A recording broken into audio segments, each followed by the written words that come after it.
வல் ஃபித்னத்து அஷத்து மினல் கத்ல், கொலை செய்வதை விட கொடுமையானது என்று அல்லாஹ் தஆலா சொன்னானே, அந்த ஃபித்னாவை, அந்த குழப்பத்தை இந்த வஹாபிகள் செய்து கொண்டிருக்கிறார். அல்லாஹ்வுடைய நம்பிக்கைகளிலே சந்தேகத்தை உண்டாக்குகிறார்கள். நான் சொல்லக்கூடிய ஒவ்வொரு வார்த்தைகளுக்கும் அவருடைய எழுத்துக்களிலிருந்து ஆதாரத்தை நான் சொல்ல முடியும். அல்லாஹ்வின் மீது சந்தேகங்களை உண்டாக்குகிறார்கள். ஹதீஸ்களிலே இவங்களுக்கு பிடிக்காத ஹதீஸ்களை பூரா பலகீனம்னு தள்ளிடுறது. இவங்க ஒரு வாதத்தை வச்சுட்டு அதுக்கு ஏற்ப ஹதீஸ்களை தேடுறது. ஒருவேளை அந்த ஹதீஸ் புகாரியில, முஸ்லிம்ல, சஹீஹுல் இஸ்னாதோட ரொம்ப ஆதாரப்பூர்வமான ஹதீஸா இருந்தா, ஆதாரப்பூர்வமானதாக இருந்தாலும் இவருடைய வாசகமே இடத்தில் இருக்கிறது. ஆதாரப்பூர்வமானதாகவே இருந்தாலும், புகாரிலேயே இருந்தாலும் நம்முடைய திங்குக்கு ஒத்து வரல. நம்ம சொல்ற வாசகங்கள்ல ஒண்ணு நம்ம திங்குக்கு ஒத்து வரல, நம்ம அறிவுக்கு ஒத்து வரல, தள்ளுகிறார்கள். அறிவுக்கு ஒத்து வராமல் இதுவரை அவர்கள் தள்ளிய ஹதீசுகள் மாத்திரம் ஆதாரப்பூர்வமான புகாரி, முஸ்லிம் போன்ற அந்த கிதாபுகளில் இருந்து அவர்கள் தள்ளிய ஹதீசுகளுடைய எண்ணிக்கை மாத்திரம் 300 தாண்டிவிட்டது. அவங்க அறிவுக்கு ஒத்து வரலையா? யார் சொன்னார்கள் உங்களுடைய அறிவை கொண்டு அளக்க வேண்டும் என்று? ஸல்லல்லாஹு அலைஹி வஸல்லம் சொன்னாங்கன்னா, தெளிவா ஹதீஸ்ல இருக்குதுன்னா உன் அறிவு கெட்டு போச்சுன்னு அர்த்தம். அதை கீழ வை. ஸல்லல்லாஹு அலைஹி வஸல்லம் சொன்னதை எடுக்கணும். அறிவை வைத்து இது அளந்து பார்க்க முடியுமா? ஒரு வீட்டிற்கு செல்கிறார்கள் ஸல்லல்லாஹு அலைஹி வஸல்லம். அவங்க வீட்டுல பேரித்தம்பழம் மற்றதெல்லாம் கொண்டு சாப்பிட வைக்கிறாங்க. உள்ள இருந்து கறி வாசனை வருது, நல்ல இறைச்சி வாசனை வருது.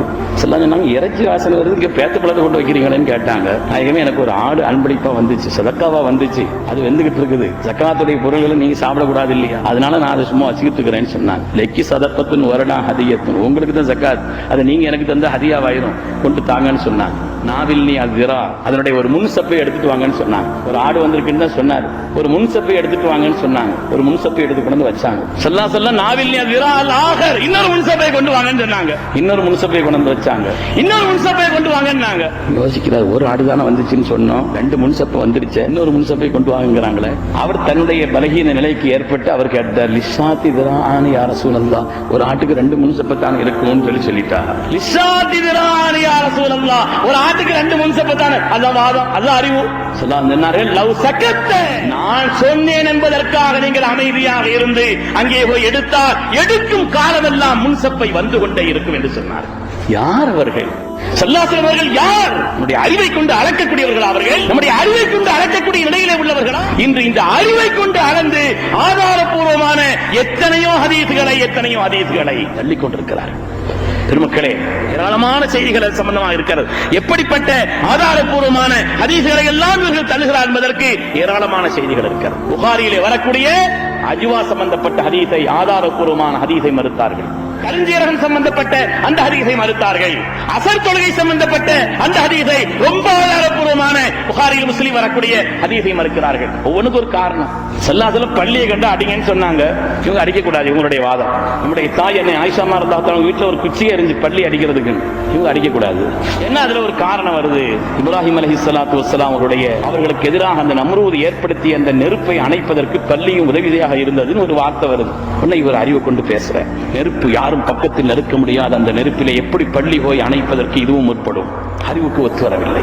ஆதாரப்பூர்வமானதாக இருந்தாலும், புகாரிலேயே இருந்தாலும், ஸல்லல்லாஹு அலைஹி வஸல்லம் சொன்னாலும் அங்க ஏதோ கோல்மால் நடந்திருக்கு. அவர் சொல்றாங்க, அங்க ஏதோ கோல்மால் நடந்திருக்குது. அப்படியே ஒருவேளை அந்த பள்ளி நெருப்பை அணைப்பதற்கு ஏதாவது முயற்சித்தாலும் கூட அந்த பள்ளியை தான் அடிக்கணுமே தவிர அதனுடைய பேரம்பேத்தியில அடிக்கணுமா? ஒரு அறிவாளத்தை வைக்கிறார். பெருமக்களே, தங்களுடைய அறிவை ஆதாரமாக வைத்துக் கொண்டு ஆதாரப்பூர்வமான பன்னூற்றுக்கணக்கான ஹதீசுகளை தள்ளுவதற்கு முயற்சிக்கக்கூடிய இந்த கூட்டம் உலகத்தில் எதை சாதிக்கப் போகிறது? நீங்கள் எதை செய்ய போகிறீர்கள்? ஸல்லல்லாஹு அலைஹி கண்ணியத்தை வெளிப்படுத்துறீங்களா? இதைத்தானே யூதர்கள் செய்தார்கள். இந்த அளவுகோல்களை அறிவை அடிப்படையாக வைத்து வாதிடக்கூடிய இந்த காரியத்தை தானே யூதர்கள் இன்றும் செய்து கொண்டிருக்கிறார்கள். யூதர்கள் சொன்னார்களே, இந்த முஹம்மது தன்னுடைய உம்மத்திற்கு சொல்கிறார், அபாபில் ஒரு பறவை தன்னுடைய கால்களிலே, தன்னுடைய வாய்களிலே அது சின்ன கல்லை வைத்திருந்ததாம். அது யானை மேல போட்டுச்சான். எவ்வளவு அபாபில் பறவை, என்ன பெரிய பாறையை தூக்கிட்டு போக முடியும்? சின்ன கல்லத்தான தூக்க முடியும், பொடிய கல். அது மேல இருந்து யானை மேல விழுந்துச்சான். நம்ம மேல விழுந்தாலே ஒண்ணும் செய்யாது, யானை மேல விழுந்து பசுமா போச்சான். இந்த முஹம்மது சொல்கிறார் இந்த கூட்டத்துக்கு சொல்லி யூதர்கள் சொல்லிக் கொண்டிருக்கக்கூடிய அந்த வாதம், அறிவை வைத்து குர்ஆனை அளக்கக்கூடிய வாதம். قالت نملة يا أيها النمل ادخلوا مساكنكم لا يحطمنكم سليمان وجنوده وهم لا يشعرون. எறும்பு பேசியதாம் குர்ஆனிலே வருகிறது. முஹம்மது அவர்கள் தன்னுடைய உம்மத்திற்கு சொல்லிக் கொடுக்கிறார். எறும்பு பேசினதை பல மைல்களிலிருந்து தூரத்திற்கு அப்பால் எறும்பு பேசுவதை எப்படி கேட்க முடியும்? நம்ம காது கிட்ட நம்ம தோல் புட்டையில நின்று அது எது குசு குசுன்னா கூட நமக்கு சத்தம் கேட்காது. பல மைல்களுக்கு அப்பால் அது பேசுகிறதாம். இவர்கள் சுலைமான் நபி கேட்டார்களாம். குர்ஆன் சொல்கிறது இப்படித்தான் இந்த உம்மத்திற்கு அறிவுக்கு எதிரானதை சொல்லிக் கொடுத்துக் கொண்டிருக்கிறார் என்று யூதர்கள் எந்த வாதத்தை வைக்கிறார்களோ அந்த வாதமா இல்லையா இது? அறிவை கொண்டு அளக்க வேண்டும். ஆயத்துகளையும் ஹதீஸ்களையும் அளப்பதற்கு நம்முடைய அறிவா? பெருமக்களே, அறிவுக்கு 3 குறைபாடுகள் இருக்குது. எவ்வளவு பெரிய அறிவாளியா இருந்தாலும் சரி, அறிவுக்கு 3 குறைபாடுகள் இருக்குது. அறிவுக்கு ஆசை என்ற நோய் இருக்கிறது. ஒரு விஷயம் சரியா தெரியற மாதிரி இருக்கும், ஆனா அந்த இயக்கத்தில் போய் சேர்ந்துட்டோமே, உங்க ஃப்ரெண்ட்ஸ் நிறைய இருக்கிறாங்களே, திரும்பி வர்றதுக்கு வெட்கப்பட்டு சில பேர் இருப்பான். அது மாதிரி அறிவுக்கு ஆசை என்ற நோய். கையில ஏதாவது புண்ணு இருக்குது, அறிவு சொல்லுது அந்த புண்ணு சொரியக்கூடாது, அதிலிருந்து ஏற்படக்கூடிய கழிவு நீர்கள் மற்ற இடத்துல பட்டு மற்ற இடத்துக்கு அது பரவும். அறிவும் சொல்கிறது, அறிவுள்ள டாக்டரும் சொல்கிறார். ஆனால் ஆசை மிகைத்து போய்விடுகிறது, சொரிஞ்சிடறான். மனித அறிவுக்கு ஆசை என்ற நோய் இருக்கிறது. மனித அறிவிற்கு ஏற்றத்தாழ்வு என்ற நோய் இருக்கிறது. ஹைகோர்ட் நீதிபதி ஒன்று சொல்வார், சுப்ரீம் கோர்ட் நீதிபதி வேற ஒன்று சொல்வார்.